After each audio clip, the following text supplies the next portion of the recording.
Hello YouTube world, my name is Nicholas Montez, and you're watching my YouTube channel, Nicholas Montez. Welcome back to another YouTube channel video, everybody. I'm so excited to have y'all back here together again. And in today's video, we're going to be discussing something very exciting. So, in 2 days from now, it'll be New Year's Eve, and I am making 2 videos that I'm going to be continuing from years and years on out. That are basically going to be my end of the year list for new releases. I can't really do anything for non-new releases because it's just non-new release films, just films that were released out of 2021. But these lists are movies for either I've seen in the theater or I saw that I missed. And so we're doing the movie theater ranking today. So with that said, let's go ahead and get started with ranking all 10 movies that I saw in the theater of 2021 this year.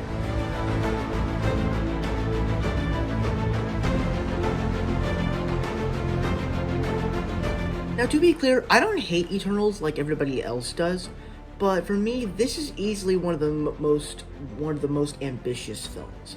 I like that it's ambitious. Okay, I've never seen an MCU movie that ambitious to do something big before, but for me, when it's trying to be ambitious, it kind of fails at that because it has too many characters, way too many storylines, and because there's a lot going into it, you don't really know if you like any of it. Now, of course, I do like some of the action, I do like some of the humor, I do like some of the teases for future stuff, but overall, it is easily my least favorite of the movies that I saw in the theater this year.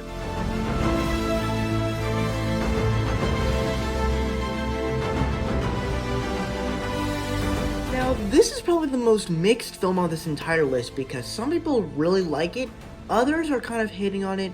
I was in that category of just actually liking it, but also kind of not really liking it. I enjoyed the first Venom, but I don't think I liked this movie any much more.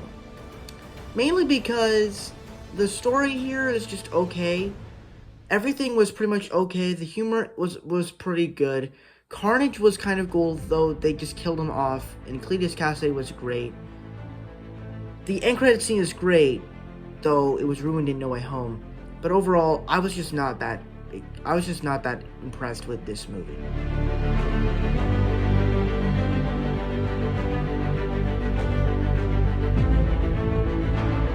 So for me, this is actually a movie that I actually enjoy. I enjoy the animation aspect of it. I enjoy our 3 girl characters. I enjoy all the songs. And I enjoy this kind of story of protecting the horses and the relationship between the horses and the girls. But the problem here is that it kind of... I don't really know why I didn't like it before, but it honestly is not the best movie. There are some weak plot lines with the opening scene with the mother dying. But overall, I actually had a pretty good time with this film.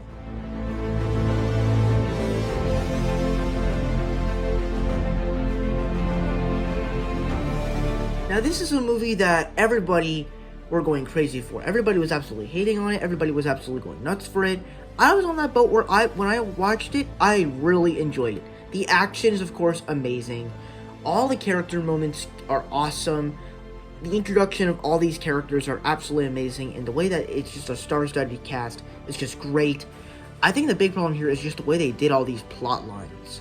They just kind of added too much plot lines, and the storyline with Dom's brother was just not necessary. Though I am excited for F10 and Hobbs and Shaw 2, because I think that's where you can just turn off your brain and stuff. The only bad thing about this movie is that I actually saw it literally the day I got my second dose of vaccine, and I wasn't able to review it or rank the films. That's why I did that live stream back in June. But overall, I enjoyed this one a lot.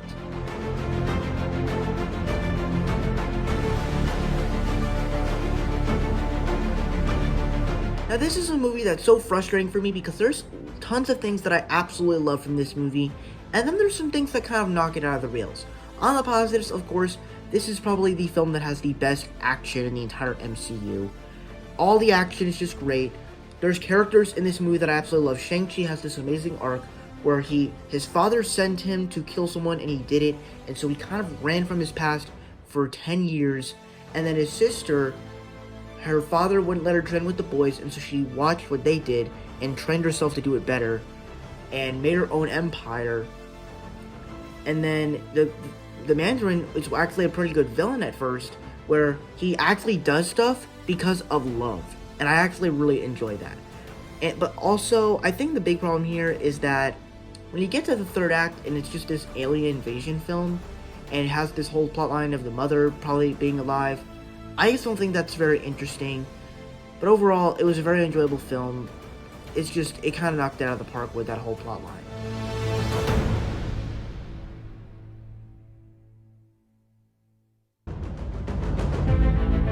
Now, this is a movie that some people were actually disappointed with it. I honestly really liked it, and I feel like why I liked it is because it's generic Marvel. It's a spy movie, and I feel like every scene I could picture, it's all generic. Like, I could see where it's all going, and it all looks cool and very interesting. But beyond that, the movie also has some pretty cool character arcs with Natasha and Yelena. Yelena and Red Guardian are obviously the two standouts. This movie also has some incredible action. Taskmaster and the villains are absolutely terrible. There are some little tweaks with the stuff with Hawkeye and stuff in the Hawkeye series. I'm interested to see where Yelena's going to go from there. But overall, I really enjoyed this movie.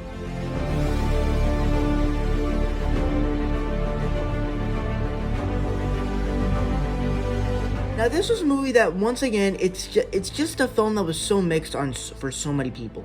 Some people just absolutely hate the Halloween films. For me, this was actually one of my personal favorite movies. Now, obviously, there's problems in this movie, okay? I can admit that. But what I got out of this movie is just fun, big grins on my face with the music, the kills, the fan service. That's why I actually loved this movie. It was just great fan service. And while it did a lot of storytelling, I kind of didn't mind that because I was just so invested in when are we going to get to see Michael Myers get beaten the hell down? Like, when are we going to get to see this? And it just led to that great moment. So I loved this film, even though it has a tons of problems with the story.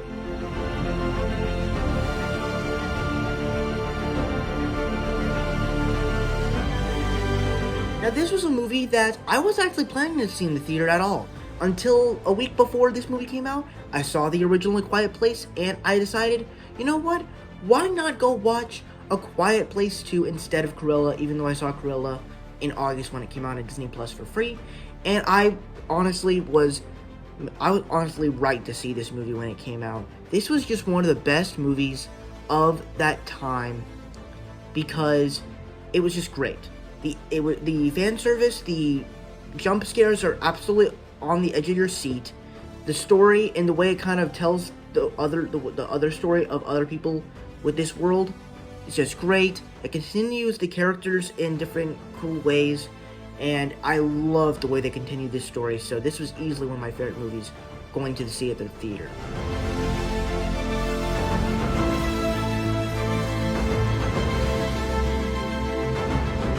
Now, obviously, this is a movie I haven't talked about yet, so finally I'll be able to talk about it. And Spider-Man No Way Home, I think, is just a great movie. Number 5 on my MCU list, top 3 on my Spider-Man movie list, and overall it's just a great movie.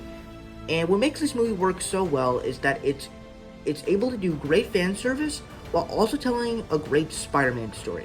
Kind of like how they did in Into the Spider-Verse, where they had all this weird multiverse stuff going on, but they had a great story, a great origin story for Miles Morales.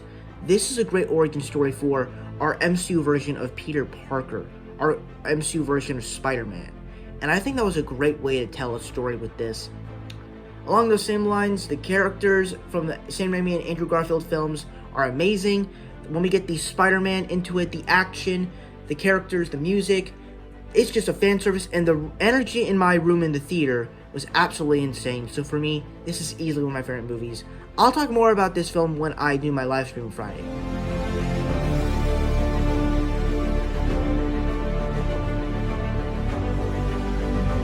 For me, this is easily my favorite movie of the movies that I saw at the theater, and actually the first movie that I actually saw at the theater.